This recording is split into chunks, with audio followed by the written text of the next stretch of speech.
শুভেচ্ছা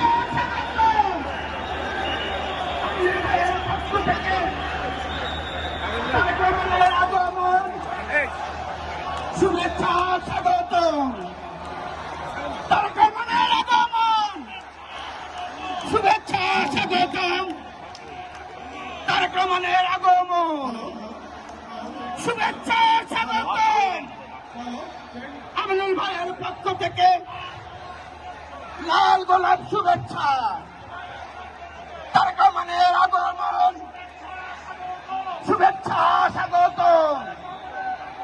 তারেক রহমানের আগমন বাংলাদেশের পক্ষ থেকে আমিনুল ভাইয়ের পক্ষ থেকে লাল গোলাপ তারেক রহমানের আগমন শুভেচ্ছা।